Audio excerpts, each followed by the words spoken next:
Hi, welcome you all to the sixth part of my lecture series on the first chapter of class 11th mathematics, that is sets. In this video, we will solve some advanced problems on sets. So this is Anand. You are watching 23.5 degrees. Let's start.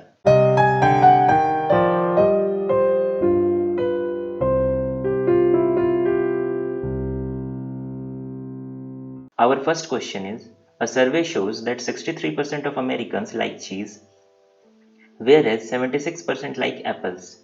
If X% of the Americans like both cheese and apples, find the value of X. अब देखो ये question जितना easy दिख रहा है उतना easy है नहीं।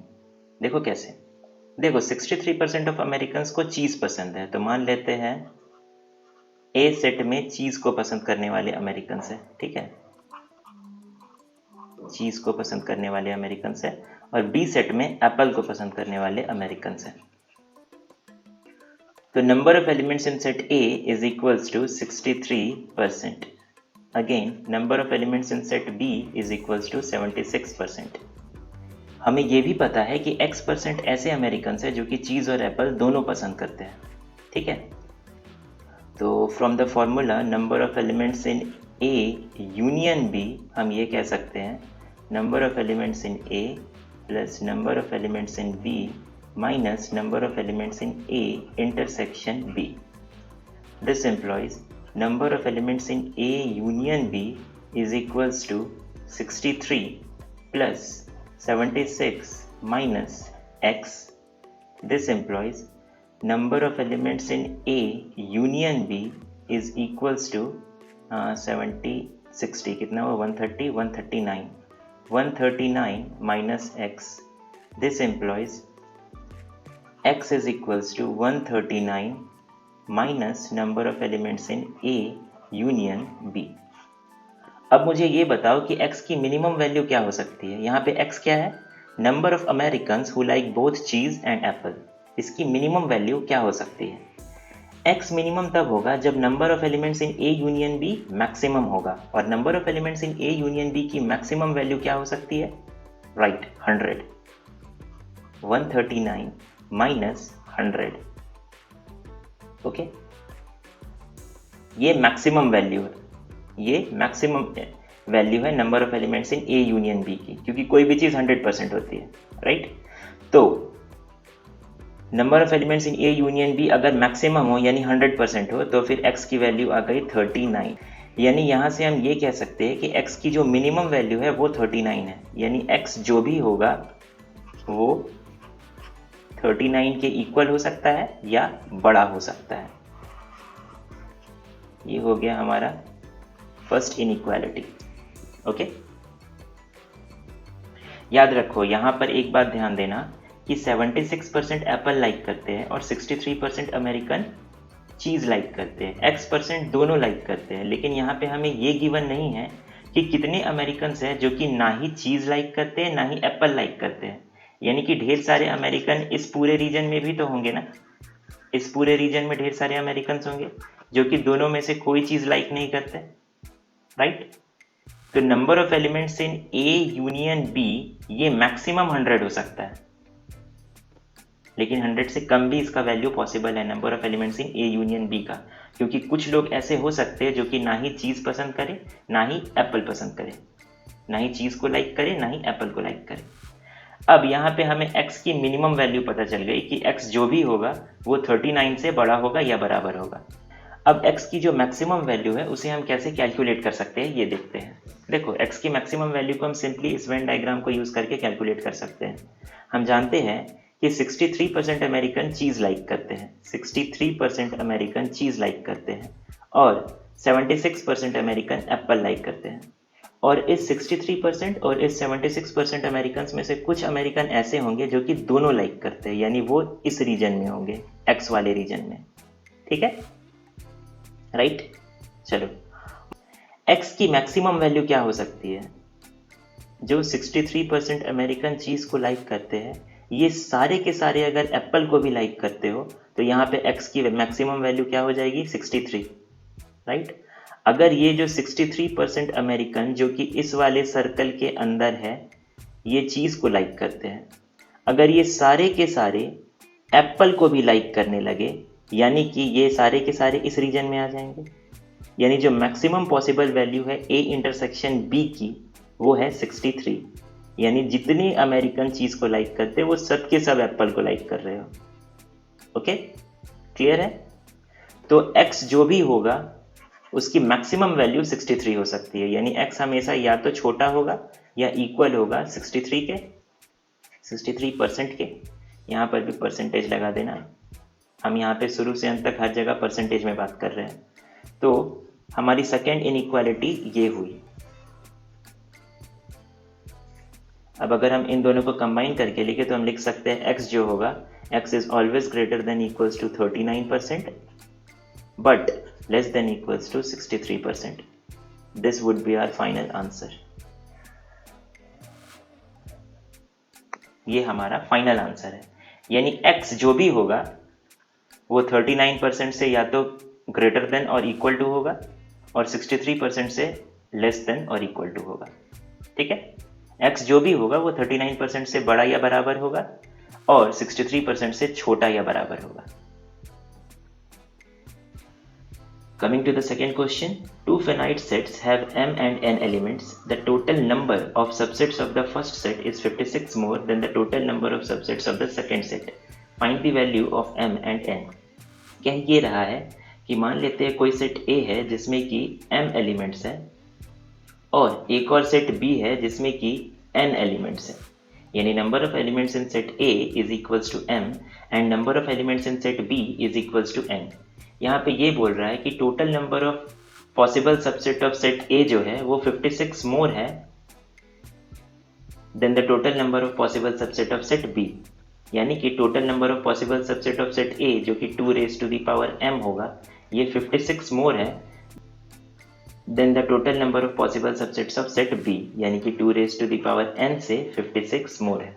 ठीक है, अब अगर हम इस इक्वेशन को थोड़ा सा सॉल्व करते हैं तो 2 raise to the power m minus 2 raise to the power n is equals to 56। This implies 2 raise to the power n multiplied by 2 raise to the power m minus n minus 1 is equals to 56। अब देखो यहाँ पे तुम्हें थोड़ा सा hit and trial method का use करना पड़ेगा। यानी तुम्हें इमेजिन करना पड़ेगा, प्रिडिक्ट करना पड़ेगा कि m और n की कौन कौन सी वैल्यूज के लिए ये इक्वेशन सेटिस्फाई हो रहा है। ठीक है, यहाँ पर हम ये क्लियरली देख सकते हैं कि 2 raise to the power n जो है ये हमेशा इवन होगा। 2 पर तुम कोई भी पावर कर दो वो हमेशा इवन ही होगा।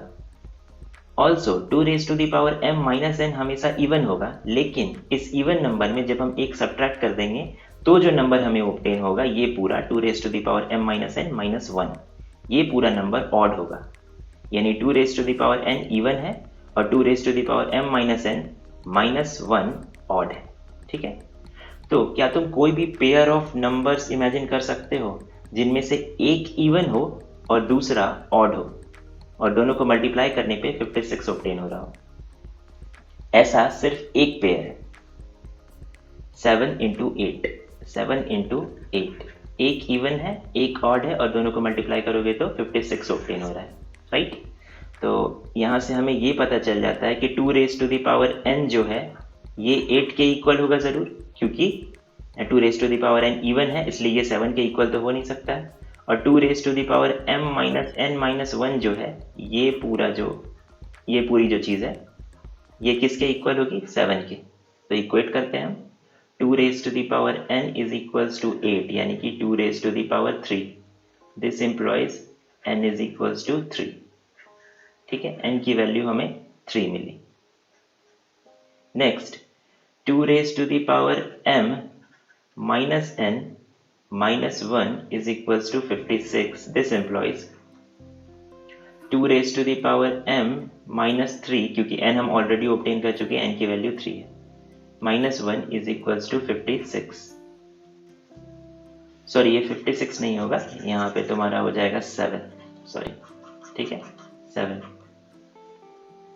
This implies 2 raise to the power m minus 3, ये किसके इक्वल हो जाएगा? 7 प्लस 1 के, यानी 8 के। ठीक है, क्योंकि ये माइनस 1 इक्वल टू के उधर जा करके प्लस 1 हो जाएगा। This implies 2 raise to the power m minus 3, ये इक्वल है 2 रेज टू द पावर 3 के, दिस एम्प्लॉयज m माइनस 3 जरूर इक्वल होगा 3 के, दिस एम्प्लॉयज m इक्वल होगा 6 के, यानी कि हमें m की वैल्यू क्या ऑब्टेन हुई 6 और n की वैल्यू क्या ऑब्टेन हुई 3। ठीक है, हमने m और n की वैल्यू को ऑब्टेन कर लिया है। The next question is, if A is an element of the set of natural numbers such that A into set n is equals to a set whose elements are ax such that x is an element of the set of natural numbers. Describe the set 3n intersection 7n.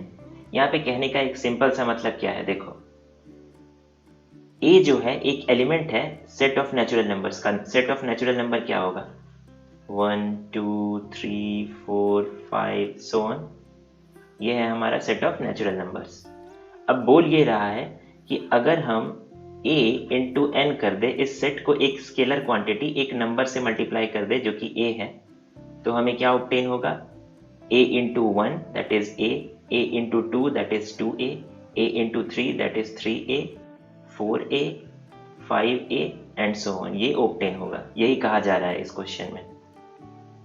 तो बोल रहा है आप बताइए, describe कीजिए कि 3n intersection 7n कौन सा सेट होगा।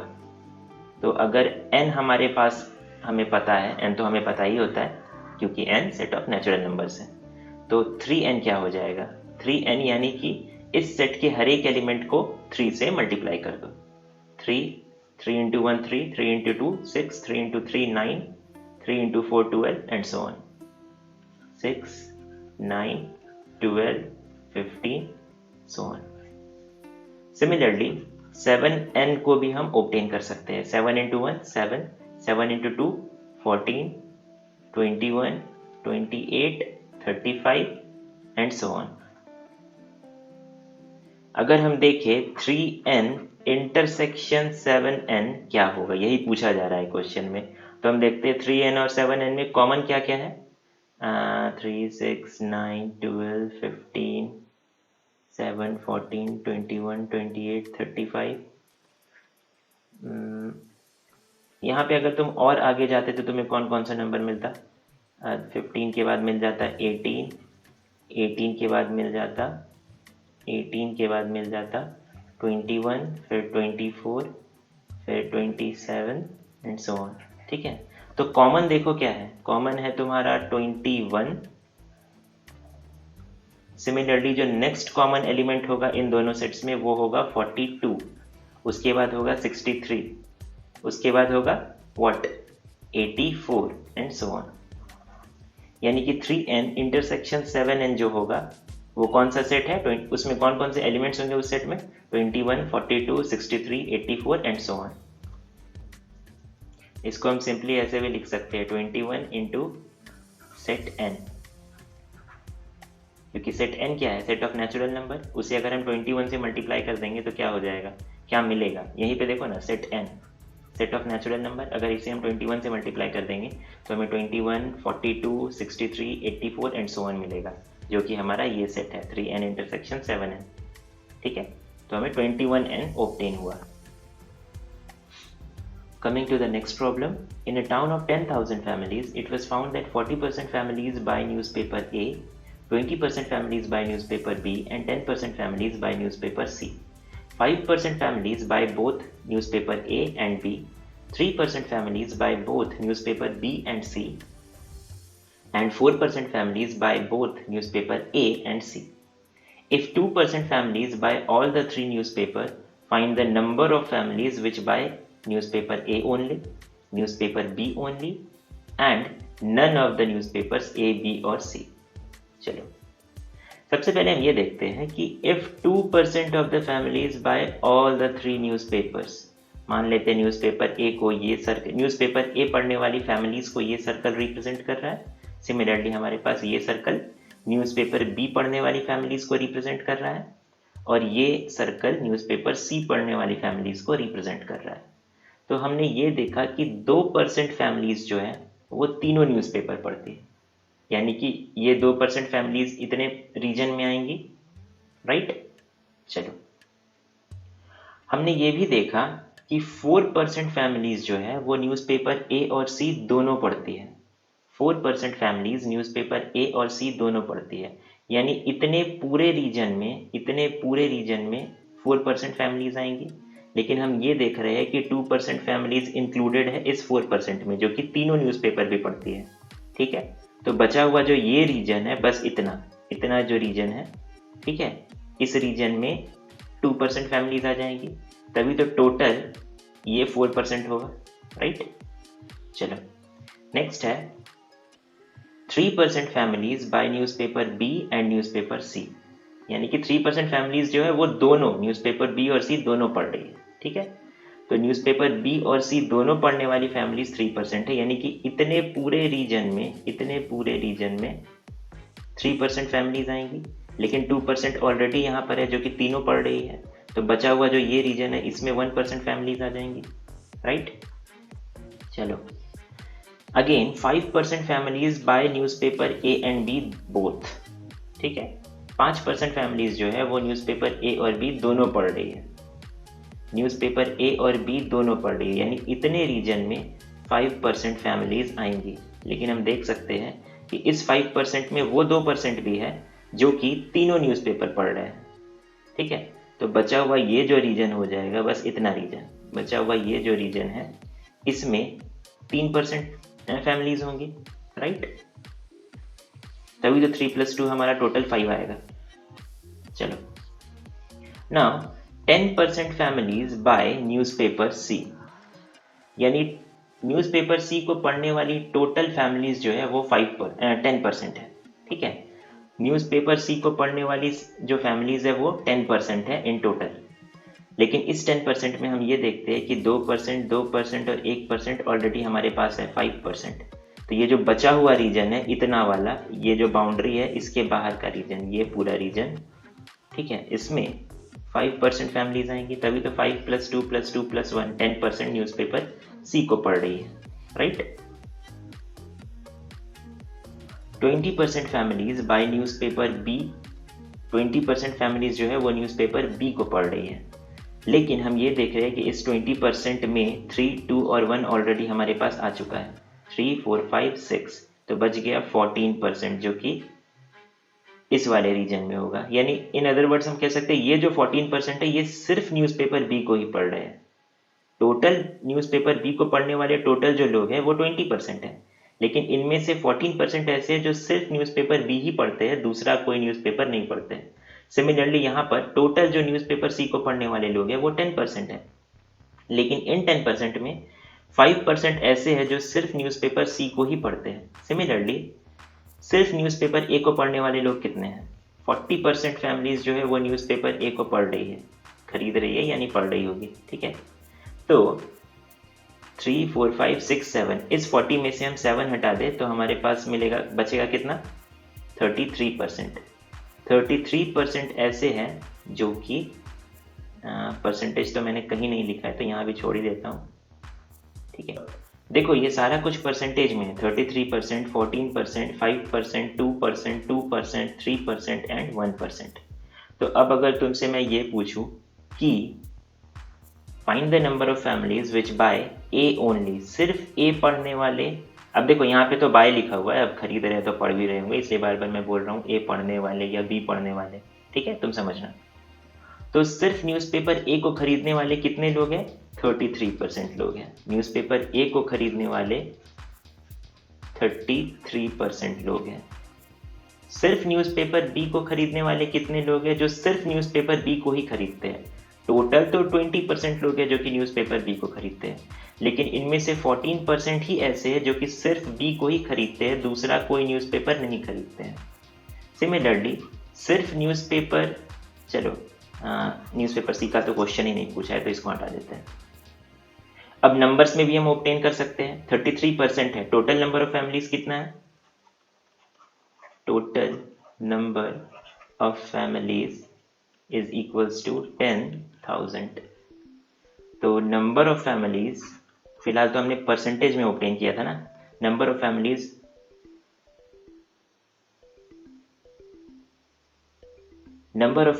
which buy newspaper A is equals to 33%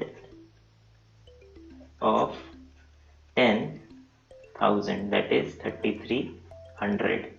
Similarly, number of families which buy newspaper B only is equals to 14% of 10,000, that means 1400. Clear? तो हमारा पहला आंसर ये हो गया 3300. Number of families which buys newspaper A only. Number of families which buy newspaper B only 1400. अब हम आते हैं number of families which by none of the newspapers A, B and C, यानी वैसी कितनी फैमिलीज है जो कोई भी न्यूज़पेपर नहीं खरीद रही है. हम देखते हैं टोटल कितनी फैमिलीज कोई ना कोई न्यूज़पेपर खरीद रही है, या तो न्यूज़पेपर A, या तो B, या तो C, या A और B दोनों, या B और C दोनों, या A और C दोनों, या A, B और C तीनों. ऐसी कितनी फैमिलीज है जो कोई ना कोई न्यूज़पेपर खरीद रही है?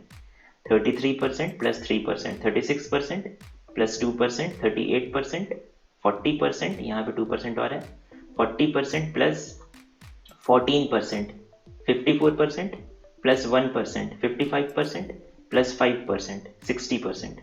टोटल 60% फैमिलीज ऐसी है जो कि कोई ना कोई न्यूज़पेपर खरीद रही है. ठीक है, टोटल 60% फैमिलीज ऐसी है जो कि कोई ना कोई न्यूज़पेपर खरीद रही है.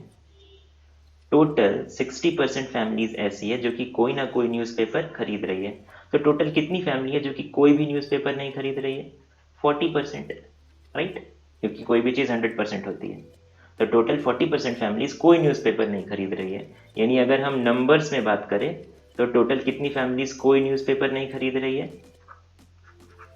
Number of families which bye none of the newspapers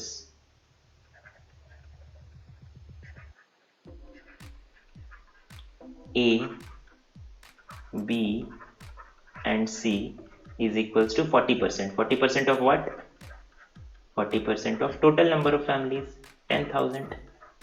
That is 4,000. 4,000 ऐसी फैमिलीज है जो कि कोई भी न्यूज़पेपर नहीं खरीद रही है. ठीक है.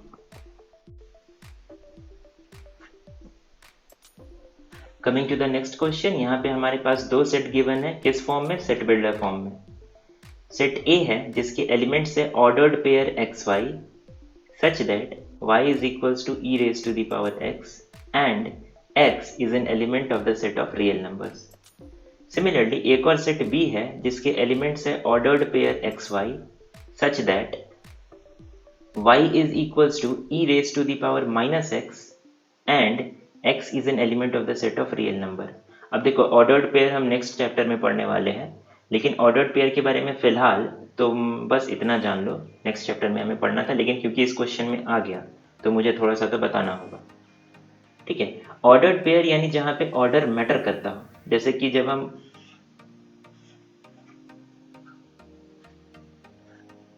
किसी भी पॉइंट का तुम्हें कोऑर्डिनेट को मेंशन करना है, मान लो ये पॉइंट है 3, 4, ठीक है, मान लेते हैं.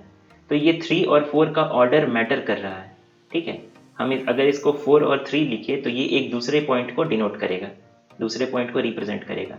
जहाँ पे ऑर्डर मैटर करता हो उसे हम ऑर्डर्ड पेयर कहते हैं, और ऑर्डर्ड पेयर को हम हमेशा इस तरीके से ब्रैकेट से इनक्लोज करते हैं.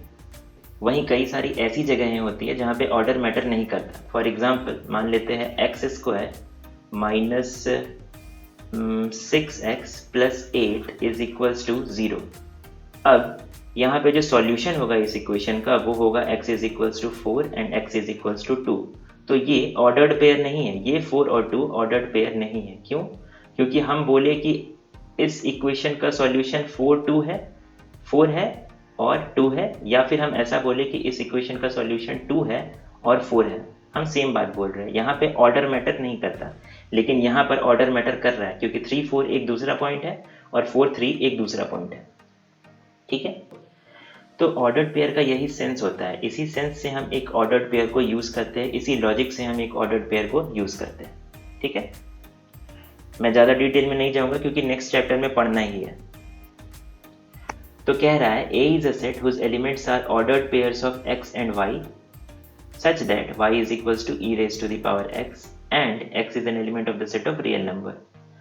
And एक और सेट है हमारे पास B whose elements are ordered pairs of x and y such that y is equals to e raised to the power minus x and x is an element of the set of real numbers। 4 option given है, हमें choose करना है कौन सा सही होगा। a intersection b is equals to 5। a intersection b is equals to 5। अब यहाँ पे ये देखो x और y किस इक्वेशन को सेटिस्फाई कर रहा है, y is equals to e raise to the power x।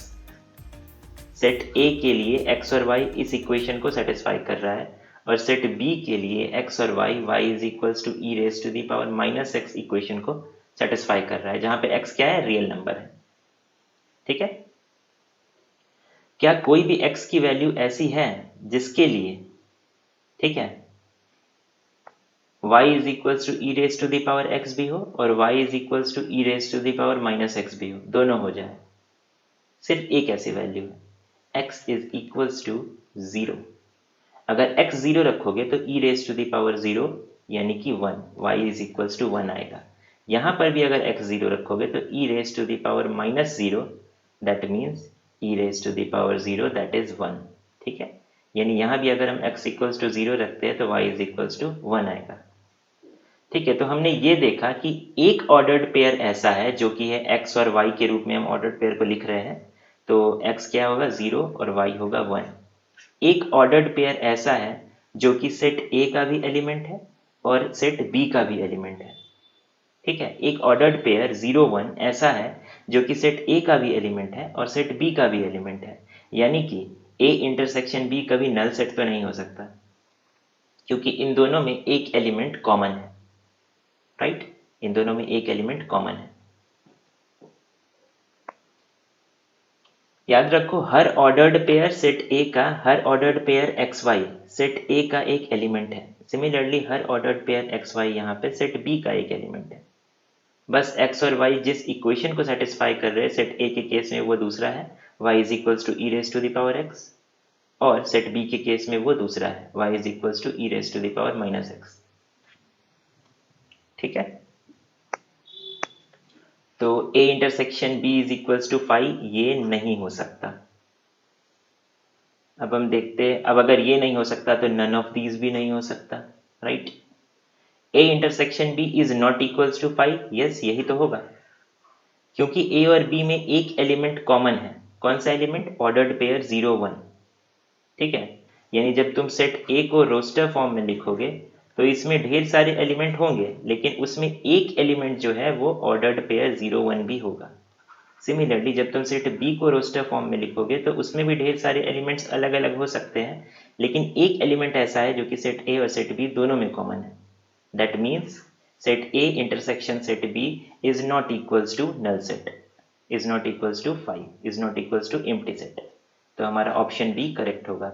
A union B is equals to R square, इसका कोई तुक ही नहीं बैठता है। ठीक है, ये बस ऐसे ही दे दिया है कंफ्यूज करने के लिए। तो हमारा ऑप्शन बी करेक्ट ऑप्शन है। Coming to the next question, An is a set whose elements are Ax such that x is an element of the set of natural numbers, and Bn intersection Cn is equals to Dn, where B and C are the elements of the set of natural numbers, यानी B और C natural numbers है। B और C के बारे में एक और बात जो हमें याद रखना है वो ये है कि B and C are relatively prime numbers। Relatively prime number होने का मतलब ये होता है कि दो नंबर रिलेटिवली प्राइम तब होंगे जब दोनों का हाईएस्ट कॉमन फैक्टर 1 आ जाए। ठीक है, यानी मान लो कि 7 है और 20 है, तो दोनों का HCF क्या होगा, 1 होगा, तो ये दोनों क्या है, रिलेटिवली प्राइम है। ठीक है, मान लो 6 है एंड 11 है, तो ये दोनों भी रिलेटिवली प्राइम है। क्यों, क्योंकि इन दोनों का भी HCF अगर तुम निकालोगे तो 1 आएगा। ठीक है, तो ये होता है रिलेटिवली प्राइम होने का मतलब। अब यहाँ पर है Bn इंटरसेक्शन Cn, तो सेट Bn में कौन कौन से एलिमेंट्स होंगे, सेट Bn में कौन कौन से एलिमेंट्स होंगे। देखो, An को किस तरीके से हमने डिफाइन किया है, An is a set whose elements are Ax such that x is an element of the set of natural number, यानी x क्या हो सकता है, 1 2 3 4 5 एंड सो ऑन। ठीक है, तो सिमिलरली Bn में भी क्या हो जाएगा, इसके एलिमेंट्स क्या हो जाएंगे, Bx such that x is an element of the set of natural numbers. अब इसको अगर तुम रोस्टर फॉर्म में लिखने की कोशिश करो तो जब x, क्योंकि x क्या है, नेचुरल नंबर है, तो x1 होगा तो b, x2 होगा तो 2b, x3 होगा तो 3b, x4 होगा तो 4b एंड सो ऑन। ठीक है, कुछ इस तरीके से मैंने रोस्टर फॉर्म में कन्वर्ट किया तुम्हें समझाने के लिए कि bn सेट जो है वो एग्जैक्टली कौन से सेट को रिप्रेजेंट कर रहा है। सिमिलरली अगर हम cn सेट की बात करें तो इसके भी एलिमेंट्स क्या हो जाएंगे, cx, such that x is an element of the set of natural numbers. तो यहाँ पर भी अगर मैं समझाने के लिए रोस्टर फॉर्म में लिख दूँ तो c, 2c, 3c, 4c and so on. यहाँ पर ये देखो कि bn क्या है, ये जो सेट bn है ये एक्चुअल में है क्या, set of all positive integral multiples of b, right. Set of all positive integral multiples of b। Similarly अगर हम cn की बात करें तो cn सेट कौन से सेट को रिप्रेजेंट कर रहा है, set of all positive integral multiples of a। यहां तक क्लियर है, sorry integral multiples of c, यहां तक क्लियर है। नाउ अगर हम bn इंटरसेक्शन cn की बात करें, bn इंटरसेक्शन cn की बात करें तो ये कौन सा सेट होगा, ये एक ऐसा सेट होगा, set of all positive integral multiples of both b and c, right. यानी इन दोनों में जो कॉमन एलिमेंट होगा वही ना bn इंटरसेक्शन cn सेट में होंगे, यानी कि इन दोनों में कॉमन एलिमेंट कौन होगा, इन दोनों में कॉमन एलिमेंट वो पॉजिटिव इंटीग्रल मल्टीपल्स होंगे जो कि b के भी पॉजिटिव इंटीग्रल मल्टीपल है और c के भी पॉजिटिव इंटीग्रल मल्टीपल है, राइट। तो set of all positive integral multiples of both b and c, ये सेट कौन से सेट के द्वारा रिप्रेजेंट किया जाएगा, bn इंटरसेक्शन cn। अगर हम सेट bn इंटरसेक्शन cn को dn से डिनोट करें, dn से डिनोट करें, जो कि क्वेश्चन में गिवन भी है that bn intersection cn is equals to dn, तो हम बहुत ही आराम से ये कह सकते हैं that bc is equals to d होगा, bc is equals to d होगा, यानी कि bc is equals to d कहाँ है, ऑप्शन ए हमारा करेक्ट ऑप्शन होगा। ठीक है, तुम्हें याद होगा कि पहले के एक एग्जाम्पल में हमारे पास दो सेट थे, मैं तुम्हें याद दिला देता हूँ। हमारे पास दो सेट थे, एक था 3n, ठीक है, 3n में हमारे पास आया था 3, 6, 9, 12 एंड सो ऑन, ठीक है। एक था 7n, 7n में हमारे पास आया था 7, 14, 21, 28, 35, 42, 49, 56 एंड सो ऑन, ठीक है। अब इसको भी थोड़ा सा मैं आगे बढ़ा देता हूँ क्योंकि मुझे कॉमन एलिमेंट्स भी शो करने हैं, एटलीस्ट एक, ठीक है। तो 15, 18, 21, 24, 27 एंड सो ऑन। तो कॉमन एलिमेंट देखो, अगर मैं यहाँ पे 3n इंटरसेक्शन 7n की बात करूँ तो यहाँ पे कौन कौन से एलिमेंट होंगे, सबसे पहले 21 होगा, ठीक है, दोनों में 21 है। इसके बाद नेक्स्ट एलिमेंट आगे जाके कहीं पे 42 आएगा, फिर 63, फिर 84 एंड सो ऑन। तो यहाँ पे देखो इस सेट को हम लिख सकते हैं 21n लिख सकते हैं, यानी यहाँ पे क्या है, यहाँ पर तुम्हारे पास b के जगह पे 3 है, b इज इक्वल्स टू 3 है, c इज इक्वल्स टू 7 है, ये तुम देख सकते हो, और d इज इक्वल्स टू क्या है, 21 है, d इज इक्वल्स टू 21 है। तो यहाँ पर भी देखो b into c is equals to d हो रहा है, राइट। बस इसी चीज को हमने इस क्वेश्चन में देखा अच्छे से डिटेल में। यहाँ पे भी देखो 3 और 7 जो है वो क्या है, रिलेटिवली प्राइम है, क्योंकि 3 और 7 का जो HCF होगा वो 1 होगा, ठीक है। I hope you got it now.